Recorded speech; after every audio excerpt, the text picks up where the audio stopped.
Hi guys, welcome. This is your Sameer Kohli sir with a fresh lecture of the topic called Application of Trigonometry. Application of Trigonometry में कराने से पहले I welcome you to Pusa online classes which is a part of Jupiter Education Planet दिल से. I welcome you all. Let's start with the chapter called Application of Trigonometry. अब application of trigonometry की बात होती है तो trigonometry is applicable in the case of right angle triangle. ये हमने ट्रिग्नोमेट्री चैप्टर में बहुत अच्छे तरीके से कर लिया है. This is called base angle. This is called base angle. Base angle के जो 7 साइड होती है हम उसे स्मॉल भी बोलते हैं, इसको परपेंडिकुलर बोलते हैं और इसको हाइपोटेन्यूस बोलते हैं. और अगर बहुत डिटेल में जाएं तो ये वाले एंगल को 90 माइनस थीटा बोलते हैं, जो हमने लास्ट लेक्चर में लास्ट चैप्टर में करा है. हमारे केस में जो थीटा होता है आमतौर पे वो 30 डिग्री होता है, आमतौर पे वो 60 डिग्री होता है, 45 डिग्री होता है और 90 डिग्री होता है. हमारे 10th क्लास में दीज आर द 4 एंगल जो आपको यूज में आएंगे. इसमें आपको ट्रिग्नोमेट्री का table sine theta, cos theta, tan theta, cosecant theta, secant theta और कॉट थीटा बाय हार्ट याद होना चाहिए. 0 डिग्री वाला, 30 डिग्री वाला, 45 डिग्री वाला, 60 डिग्री वाला और 90 डिग्री वाला. अगर बहुत डिटेल में जाऊं तो आपको वैसे बता रहा हूं, बड़ी टिप वाली बात कर रहा हूं कि 90 डिग्री वाला हमारे को यूज नहीं होगा. 90 डिग्री वाला टेबल हमें यूज में नहीं आएगा. हमें 0 डिग्री वाली वैल्यूज भी कोर्स में नहीं है, तो दोनों हटा दो. तो याद कौन कौन सी वैल्यू होनी चाहिए? सिर्फ साइन की 30 45 60, कॉस की 30 45 60, टैन की 30 45 60, कोसेकेंट की 30 45 60, सीकेंट की. वैसे मैं बोलता हूं ट्रिगो का पूरा टेबल याद रखो, बट अगर कोई बच्चा बोलता है सर थोड़ा सा डिस्काउंट दे दो ना, तो साइन 30 की वैल्यू मेरे प्यारे प्यारे बच्चों 1/2 होती है. रूट 3/2 या 1/45 की वैल्यू 1/√2 होती है. मैं गलत लिख रहा हूं, मैं एक स्टेप आगे हमेशा सोच रहा होता हूँ. 45 की वैल्यू 1/√2 होती है, ये √3/2 होती है. अगर याद हो तो इसकी √3/2 होती है, कॉस की 1/√2 और ये 1/2. tan 30 की वैल्यू 1/√3 होती है, tan 45 की वैल्यू 1 होती है, tan 60 की वैल्यू √3 होती है. अब आ जाओ कॉट पे, कॉट √3 1 और 1/√3. कोसेक 30 डिग्री होता है 2 √2 और 2/√3. और सीकेंड की बात करेंगे तो 2/√3 √2 और 2. और इसमें एक वीआईपी बंदा होता है, वो होता है टैन. टैन आमतौर पे सबसे ज्यादा यूज होता है, मगर हम सब कुछ यूज करेंगे, हम सब कुछ यूज करेंगे, हम कुछ बातें यूज करेंगे, कुछ टर्म्स यूज करेंगे. इस चैप्टर में सिर्फ एक फॉर्मूला है, सिर्फ एक फॉर्मूला. ध्यान देना, ये है राइट एंगल ट्राइंगल 90 डिग्री. और ये एक बहुत बड़ा खंबा है, ये एक बहुत बड़ा खंबा है जिसकी हाइट हमें नहीं पता, जिसकी हाइट हमें नहीं पता. और हम उस खंबे से 300 मीटर की दूरी पर खड़े हैं, 300 मीटर की दूरी पर खड़े हैं. और जब हमने जमीन से देखा तो वो जो खंबे का टॉप है, खंबे का जो टॉप है उस पे एंगल बन रहा है, हमारी तरफ से जो बन रहा है वो बना फॉर एग्जांपल 60 डिग्री.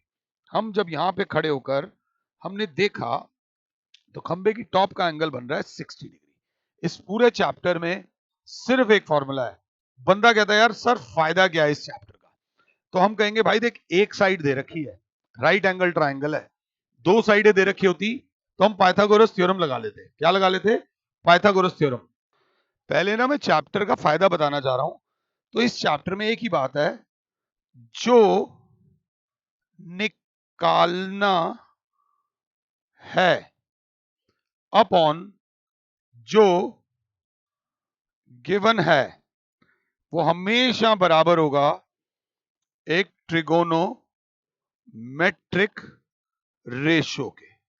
बच्चे ने कहा सर मुझे नहीं समझ आ रहा, आप कहना क्या चाह रहे हो? मैंने कहा अभी बताता हूं. एक साइड दे रखी है और एक एंगल दे रखा है, एक साइड दे रखी है और एक एंगल दे रखा है. हम चाहे जो मर्जी साइड निकाल दें. तो बच्चे ने कहा पहले ए बी निकाल के दिखाओ.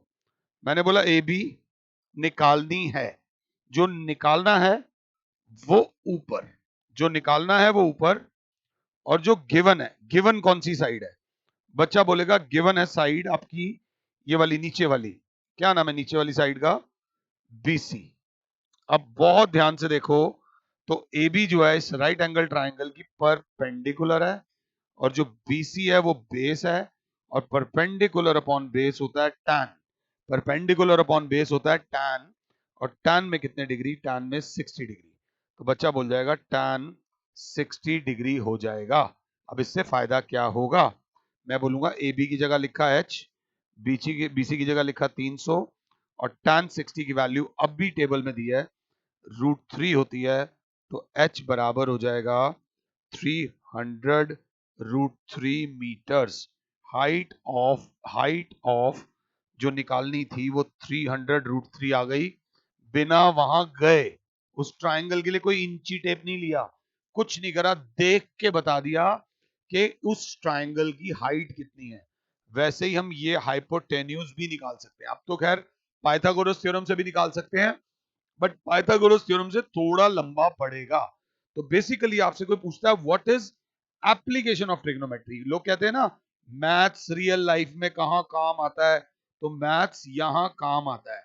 और यहां तक आने के लिए जो चैप्टर्स आपका बेस बन रहे थे, वो चैप्टर्स की मदद से आप यहां तक आए हो कि किसी भी एक राइट एंगल ट्राइंगल की हाइट निकालनी हो, हाइपोटेन्यूस निकालनी हो, बेस निकालनी हो, बस आप हमें एक साइड दे दो, आप हमें एक साइड दे दो, और एक एक एक एक एंगल दे दो, हम आपको सब कुछ दे देंगे। This is application of trigonometry. But वो कराने से पहले मैं आप लोगों को थोड़ी सी विजुअलाइजेशन, थोड़ी सी डिक्टेशन करेंगे। थोड़ी सी डिक्टेशन करते हैं ना यार। डिक्टेशन मतलब अगर लिखा हो a tower of 20 metre stands on a ground, इसका डायग्राम बनाओ। अब कंफ्यूज मत होना, इसका डायग्राम बनाओ।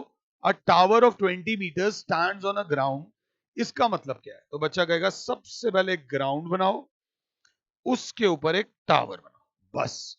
और जिंदगी में अगर आगे बढ़ना है तो इंसान को उसके नाम से बुलाओ। आपको नाम जरूर पता होना चाहिए इंसान का, तो हमने इसका नाम AB रख दिया। फालतू डायग्राम एक्सटेंड मत करो, ये टावर खड़ा कर दिया। अब क्या करें? थोड़ा सा फिगर को इंफॉर्मेटिव बनाओ। दुनिया का हर टावर जमीन के साथ 90 डिग्री का एंगल बनाता है, और टावर ऑफ 20 मीटर बोला गया है। अब ये फिगर बिल्कुल कंप्लीट हो गई है। A tower of 20 metre stands on a ground. But अपनी तो आदत है पंगे लेने की, तो अपन लोग पंगे ले रहे हैं। अब ये दो गोले गोले क्या बना दिए, वो जो ए है उस ए को बोलेंगे, ये जो ए है टॉप ऑफ टावर, और ये जो पॉइंट बी है इसको बोलेंगे फुट, या वर्ड यूज होगा बॉटम, या होगा फुट या होगा बॉटम ऑफ टावर। ये थोड़ा सा ध्यान से देख लेना, पंगे ले रहा हूं, ये फिगर्स में जान डाल दो। आपको अपना दिमाग इसमें लगाना पड़ेगा। इसे बोलेंगे टॉप ऑफ द टावर, इसको बोलेंगे फुट ऑफ द टावर, और ये जो प्यारे बच्चों आपने बनाया है, हाइलाइटर किधर है यार, ये जो बनाया है इसको बोलते हैं टावर। इसको हाईलाइट वाईलाइट करने की जरूरत नहीं है, सिर्फ समझने की जरूरत है। अब language, two poles of equal height stand on either side of road.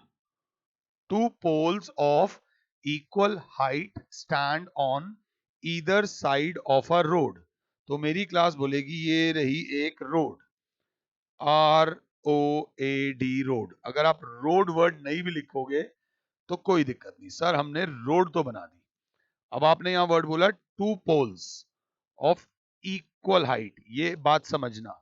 H1 is equals to H2, जो पहले पोल की हाइट है वो दूसरे पोल की हाइट के बराबर है।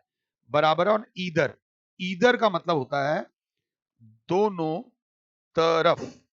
ईदर का मतलब होता है दोनों तरफ। मतलब एक ये रहा टावर, ये पोल, ये एक पोल, ये इक्वल हाइट वर्ड यूज करा है। अपने आप फटाफट से पीछा छुड़वाओ इससे, इसके आगे लिख दो H, इसके आगे लिख दो H और अब नाम दे दो A B, इसका नाम दे दो C D।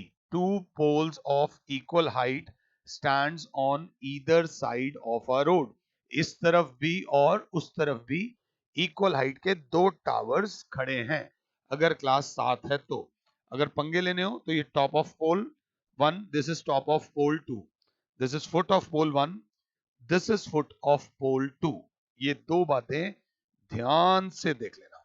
आगे आगे आगे एक और, a tower of 7 metre height is placed, placed की जगह स्टैंड्स वर्ड भी आता है, stands on top of a building, stands on top of a building.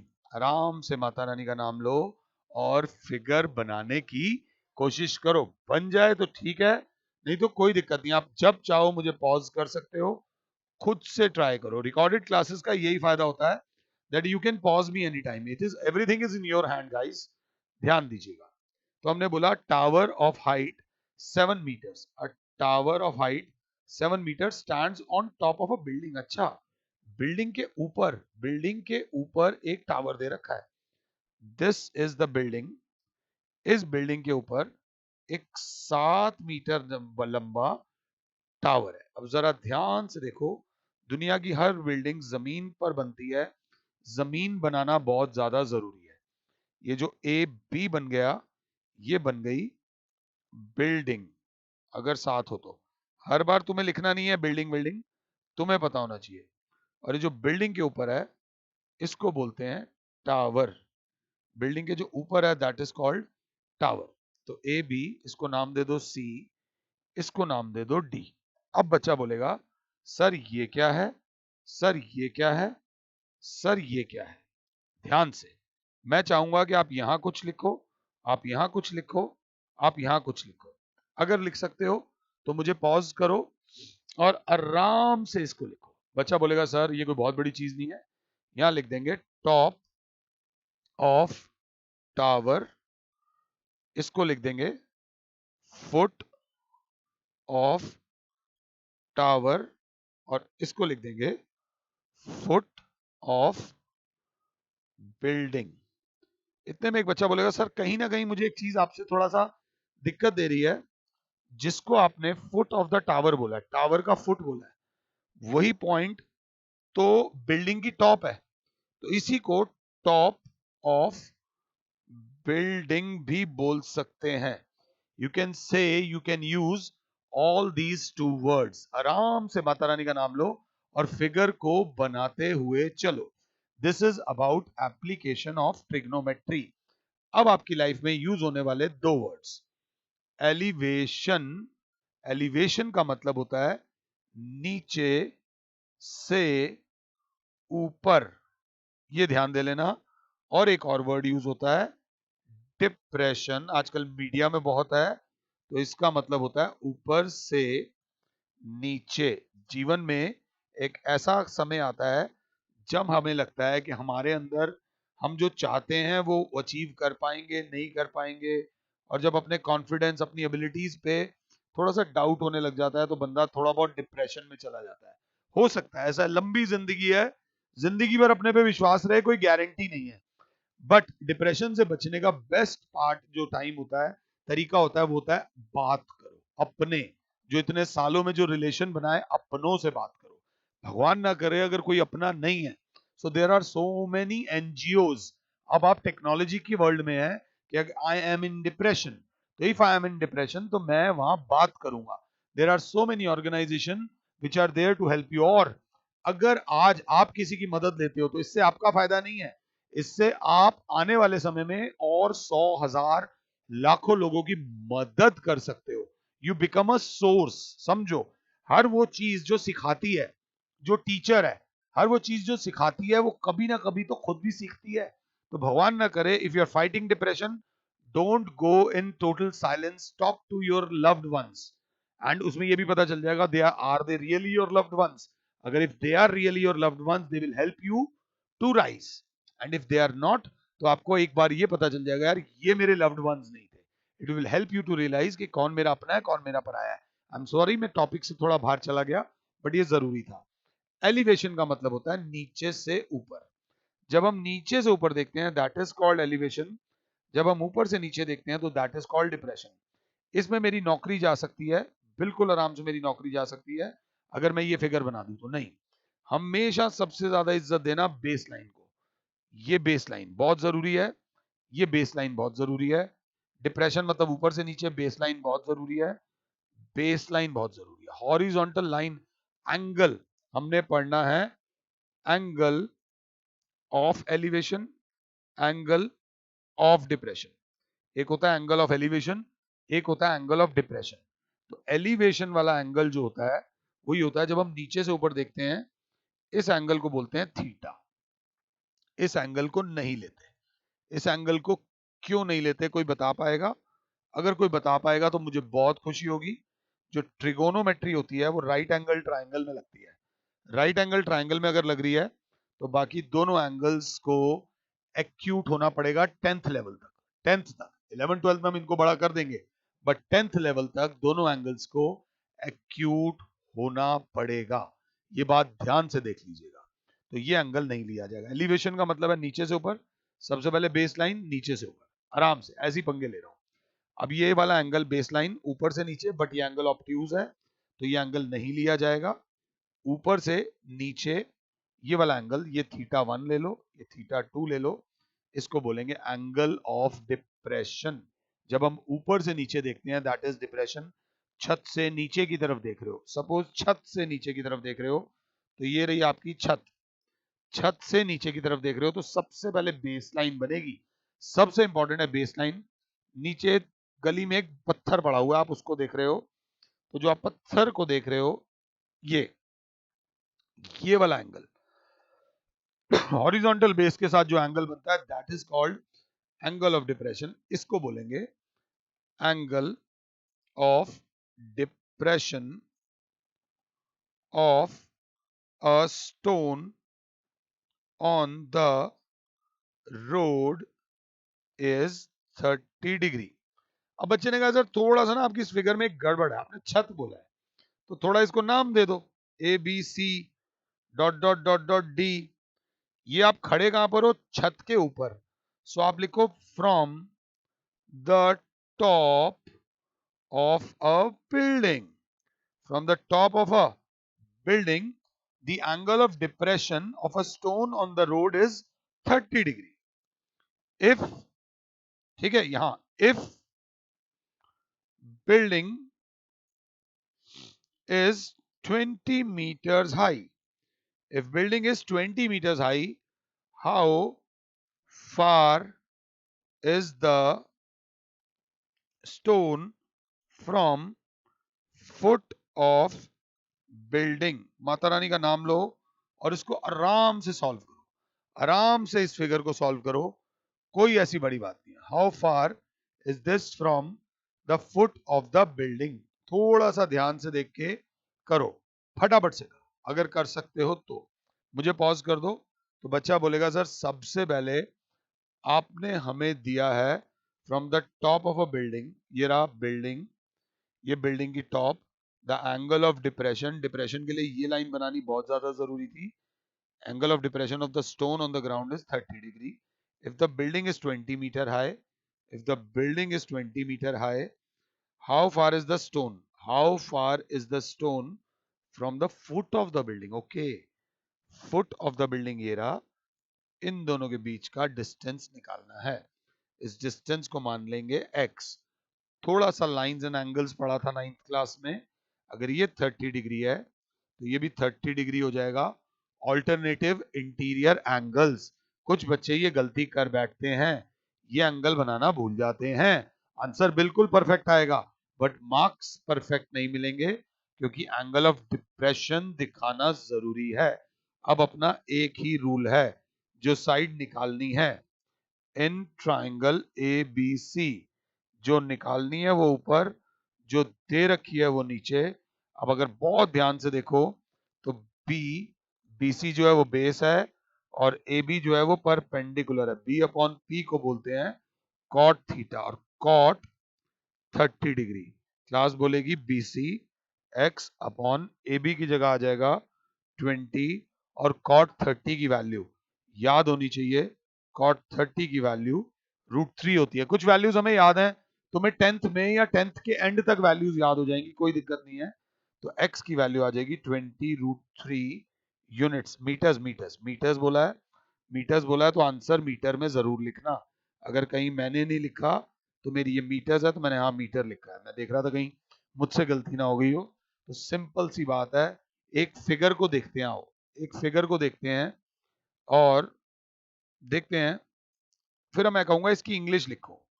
एक फिगर को देखते हैं फिर मैं कहूंगा इसकी इंग्लिश लिखो। तो बच्चा बोलेगा ये दे रखा है 30 डिग्री, ये लगी 30 रहा है इसलिए 30 लिख रहा हूं, ये 90, ये सी, इसकी इंग्लिश लिखो। तो बच्चा बोलेगा इंग्लिश का तो ज्यादा पता नहीं, आपने टावर बिल्डिंग कुछ नहीं दे रखा, हम इसको टावर मान लेते हैं, हम इसको टावर मान लेते हैं। ये तो ऑब्वियसली क्या है, पॉइंट ऑन ग्राउंड है, ये पॉइंट ऑन ग्राउंड है और ये एंगल है। अब कौन सा एंगल है, तो नॉर्मल सी बात हो रही है, कहां से कहां देखा जा रहा है, बच्चा कहेगा ये नीचे से ऊपर देखा जा रहा है। क्योंकि नीचे से ऊपर देखा जा रहा है तो इस एंगल का एक स्पेशल नाम होगा, इस एंगल का नाम होगा एंगल ऑफ एलिवेशन। अब इंग्लिश तो हम नहीं लिख पाए, हमने फिगर को थोड़ा बहुत लिख दिया, तो हमने लिखा कैसे, from from a point on the ground, from a point on the ground, जो चीज लिख दो उसको अपने आप को क्लियर कर दो, from a point on the ground angle of elevation. अब जैसे ये लिख दिया ऑफ ये top of tower, angle of elevation of top of tower, angle of elevation लिख दिया, टॉप ऑफ टावर लिख दिया,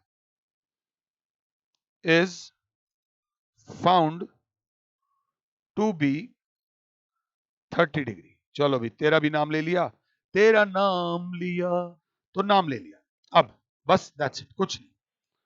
अब यहां पर मैंने ऐसी पंगे लेने के लिए लिख दिया 40 metres. If the point is 40 meters away from foot of tower, is 40 meter away from foot of tower, find height of building, find height of building बोल दो या टावर बोल दो, फिर वही वाली बात आ गई, फिर हाइट के पीछे पड़ गया। जय माता दी। अब अगर चाहो तो मुझे पॉज करो और भाई लोग इसका आंसर निकालो, भाई लोग इसका आंसर निकालो, और बहुत ज्यादा जरूरी है।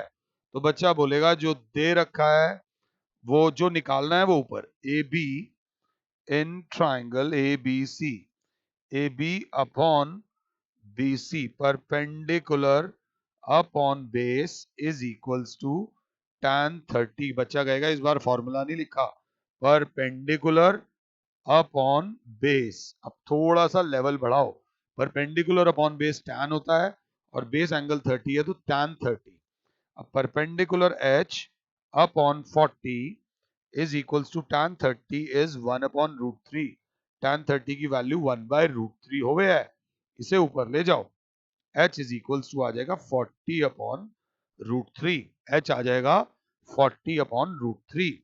अब आलसी बंदा यही छोड़ देगा, नहीं, रैशनलाइज करो √3 तो आंसर विल बी 40√3/3 meters।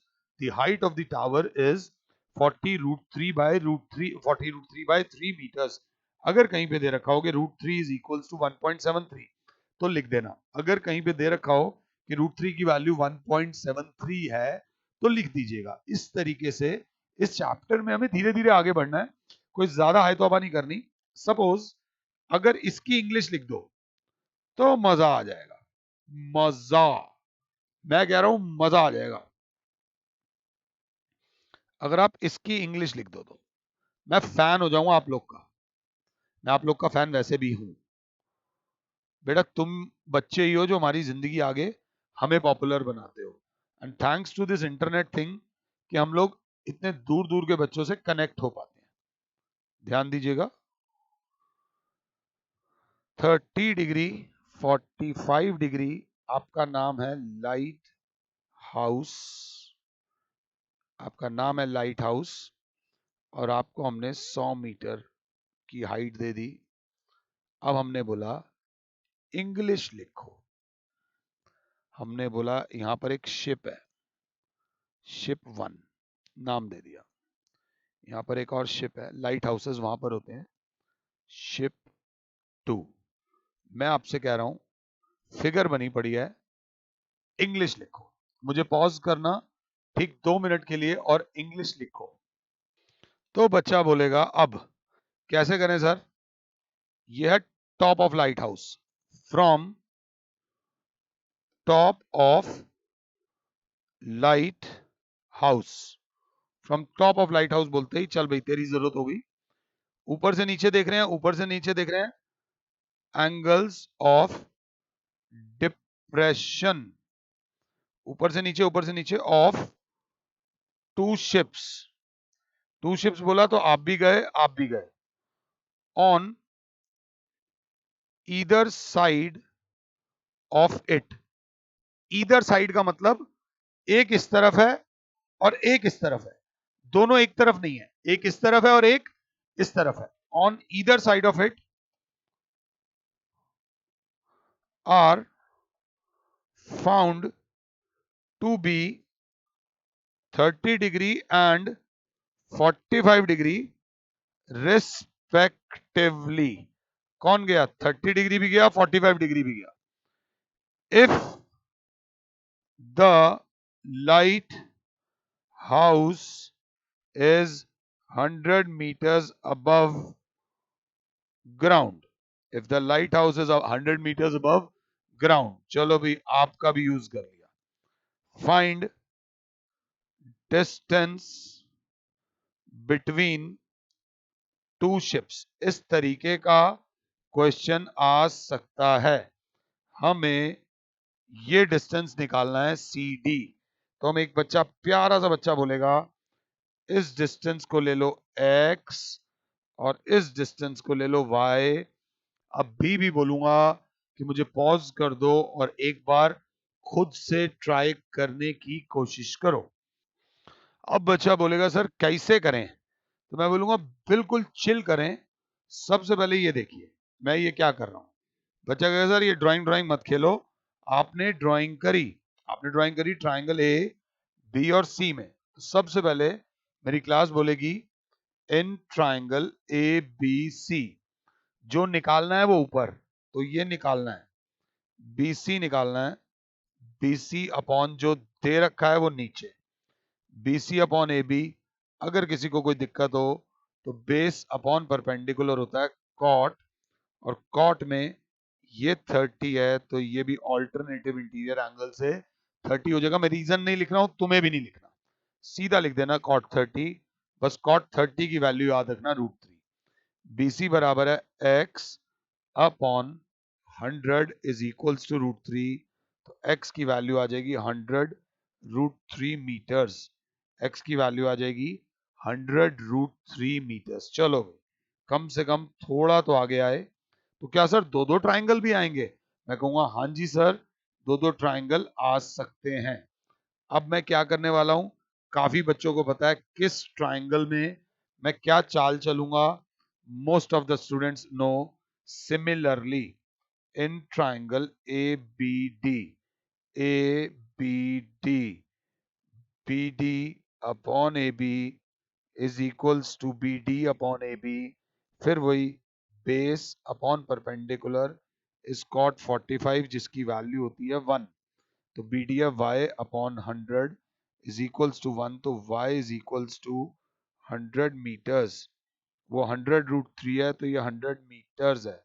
अब बच्चा बोलेगा distance, distance between two ships, distance between two ships बराबर होगा CD। CD बराबर होगा x प्लस वाई 100 √3 प्लस 100, तो क्लास 100 कॉमन ले लेगी, √3 plus 1 metres. This is the answer. ये टॉप लेवल का क्वेश्चन है बोर्ड के हिसाब से। कंपटीशन में और लेवल भी बढ़ता है, बट इस तरीके के क्वेश्चंस आपसे पूछे जाएंगे। आई होप कि इस लेक्चर में मैं एप्लीकेशन ऑफ ट्रिग्नोमेट्री की आपको इंट्रोडक्शन पूसा क्लासेस और जुपिटर एजुकेशन के बिहाफ पर बहुत अच्छे तरीके से समझा चुका हूं। और अगर अच्छा लगा है तो हमारा चैनल सब्सक्राइब करो, लाइक करो, शेयर करो। और ठीक है, I am doing my job, you do yours. जय माता दी, गॉड ब्लेस यू।